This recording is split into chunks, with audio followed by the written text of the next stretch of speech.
Hello friends, स्वागत है आप सभी का हमारे स्टडी गार्डन पर। आज हम लोग हिंदी पेडागोजी का प्रैक्टिस सेट नंबर 10 देखने वाले हैं।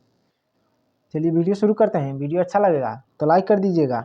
अगर आप लोग अभी तक हमारे चैनल को सब्सक्राइब नहीं किए हैं तो प्लीज़ चैनल को सब्सक्राइब कर लीजिएगा, क्योंकि डेली हमारे चैनल पर आप लोगों के लिए प्रैक्टिस सेट हम लाते हैं सिलेक्टेड प्रश्नों के लिए। आप लोग डेली हमारे चैनल को विजिट करते रहिए। चलिए पहला प्रश्न देखते हैं। आप लोग अपना स्कोर कमेंट बॉक्स में जरूर बताइएगा। कह रहा है भाषा क्या है। ये दिया है एक कृत्रिम व्यवस्था, बी दिया नियम द्वारा शासित व्यवस्था है, सी दिया एक व्याकरण की व्यवस्था है, डी दिया है एक ऐसी व्यवस्था है जिसमें नियम है। तो देखिए भाषा जो होता है नियम द्वारा शासित एक व्यवस्था होता है, तो इसका राइट आंसर हो जाएगा ऑप्शन बी। चलिए नेक्स्ट देखते हैं। कह रहे भारत की विद्यालय शिक्षा में भाषा युक्ति क्या कहलाती है। ये दिया है बहुभाषावाद, बी दिया है देखिए है त्रिभाषावाद, त्रिभाषा सूत्र, सी दिया है कार्यालय भाषा नीति, डी दिया है राष्ट्रीय शिक्षा नीति 2020। तो इसका राइट आंसर हो जाएगा ऑप्शन बी त्रिभाषा सूत्र। चलिए नेक्स्ट देखते हैं। कह रहा है भाषा के बारे में ज्ञान क्या कहलाता है। भाषा के बारे में कह रहा है, ए कह रहा है कार्य विधि आधारित ज्ञान, बी कह रहा है घोषणात्मक ज्ञान, सी है प्रक्रिया आधारित ज्ञान, डी है भाषा का व्याकरण। तो देखिए भाषा के बारे में ज्ञान जो कहलाता है ये घोषणात्मक ज्ञान कहलाता है। ऑप्शन 20 का राइट आंसर हो जाएगा। चलिए नेक्स्ट देखते हैं। कह रहा है सरसरी तौर पर देखिए पठन है, टाइपिंग मिस्टेक है, इसको आप लोग सुधार लीजिएगा। कह रहा है सरसरी तौर पर पठन है। ये दिया है पाठ्य सामग्री में से समग्र अर्थ प्राप्त करने के लिए पठन, बी कह रहा है विशिष्ट सूचना प्राप्त करने के लिए पठन, सी कह रहा है लेखक की मंशा जानने के लिए पठन, और पाठ्य सामग्री के आगे का पठन। तो देखिए सरसरी तौर पर पठन जो होता है यह पाठ्य सामग्री में से समग्र अर्थ प्राप्त करने के लिए पठन होता है। ऑप्शन ए इसका राइट आंसर हो जाएगा। चलिए नेक्स्ट देखते हैं। कह रहा प्राथमिक स्तर पर चयनित बाल साहित्य में सर्वाधिक महत्वपूर्ण बिंदु है।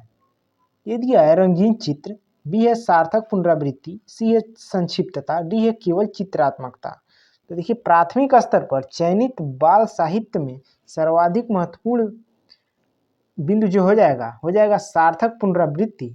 ऑप्शन 20 का राइट आंसर हो जाएगा।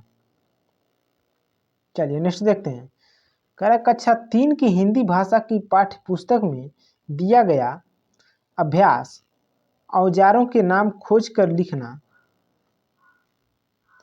उदाहरण है। ये दिया है बच्चों को सर्वज्ञ बनाने का, बी दिया है अन्य व्यवसायों से परिचित कराने का, सी दिया है संपूर्ण पाठ्यचर्या में भाषा का, डी दिया है विषयों की शब्दावली से अनिवार्य परिचय का। तो देखिए शब्दावली शब्द ये सब निगेटिव वर्ड है, डी नहीं होगा।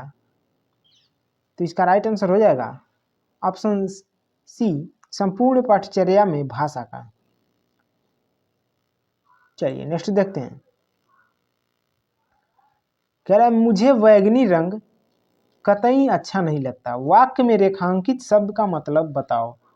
यह प्रश्न है, जानना किस प्रकार का जाना चाहिए। यदि यह बहुत कठिन है नहीं पूछा जाना चाहिए, बी कह रहा है बहुत सरल है पूछा जाना चाहिए, सी कह रहा है संदर्भ में शब्दावली का उदाहरण है, डी कह रहा है बच्चों के ज्ञान भाषा को महत्व देता है। तो देखिए इसमें जो कह रहा है कतई जो है रेखांकित शब्द है इसका मतलब पूछ रहा है, तो इसका राइट आंसर हो जाएगा ऑप्शन सी संदर्भ में शब्दावली का उदाहरण है। चलिए नेक्स्ट देखते हैं। कह रहा है हमारे देश की फिल करना है विविधता हमारा एक भाषाई फिल करना यहाँ भी है। ये दिया है साहित्यिक चुनौती, बी दिया है भाषिक संबल, सी दिया है भौगोलिक विस्तार, डी है भाषिक हथियार। तो देखिए हमारे देश की भाषिक विविधता हमारा एक भाषाई संबल है, तो इसका राइट आंसर हो जाएगा ऑप्शन बी। चलिए नेक्स्ट देखते हैं। कह रहा है प्राथमिक स्तर पर शिक्षा का माध्यम होना चाहिए, किस प्रकार का होना चाहिए। तो आप लोग जानते ही होंगे कि प्राथमिक स्तर पर शिक्षा का माध्यम जो है मातृभाषा में होना चाहिए। ऑप्शन ए इसका राइट आंसर हो जाएगा। चलिए नेक्स्ट देखते हैं। कह रहा है विभिन्न प्रकार की शिक्षण सामग्री भाषा सीखने की प्रक्रिया को क्या बनाती है। फील करना है कहने का मतलब है। ये दिया है सरल, बी दिया रोचक, सी दिया समावेशी, डी दिया जटिल। तो देखिए विभिन्न प्रकार की शिक्षण सामग्री भाषा सीखने की प्रक्रिया को समावेशी बनाती है। ऑप्शन सी इसका राइट आंसर हो जाएगा। चलिए नेक्स्ट देखते हैं।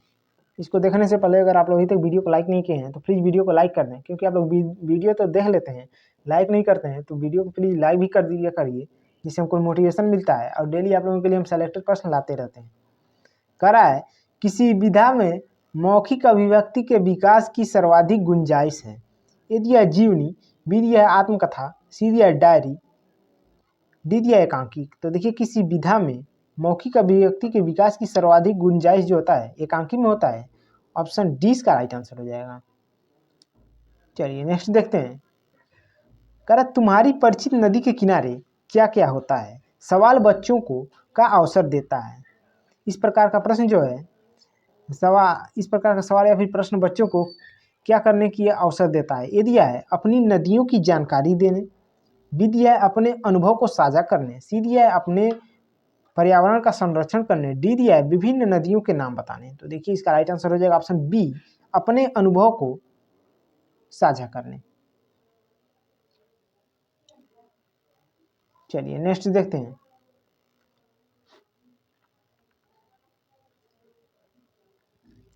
कह रहा है भाषा अर्जन क्षमता से संबंधित है। यदि किससे संबंधित है।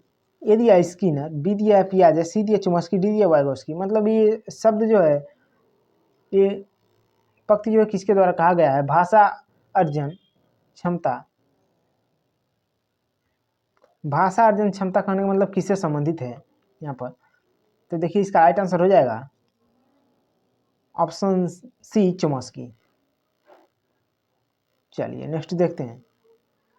कह रहा है प्राथमिक स्तर पर हिंदी भाषा का आकलन करते समय आप किसे आप सर्वाधिक महत्वपूर्ण मानते हैं। ये दिया मौखिक अभिव्यक्ति, बी दिया लिखित परीक्षा, सी दिया जांच सूची, डी दिया साक्षात्कार। तो प्राथमिक स्तर पर हिंदी भाषा का आकलन करते समय कह रहा सबसे महत्वपूर्ण किसे मानते हैं। तो इसका राइट आंसर हो जाएगा ऑप्शन ए, मौखिक अभिव्यक्ति। चलिए लास्ट क्वेश्चन देखते हैं। कह रहा कविता के संदर्भ में सर्वाधिक महत्वपूर्ण है। ये दिया है भावपूर्ण पठन, बी दिया है व्याख्या, सी दिया है अलंकार, डी दिया है छंद। तो कविता के संदर्भ में सर्वाधिक महत्वपूर्ण जो हो जाएगा भावपूर्ण पठन। ऑप्शन ए इसका राइट आंसर हो जाएगा। वीडियो देखने के लिए आप लोगों का बहुत बहुत धन्यवाद।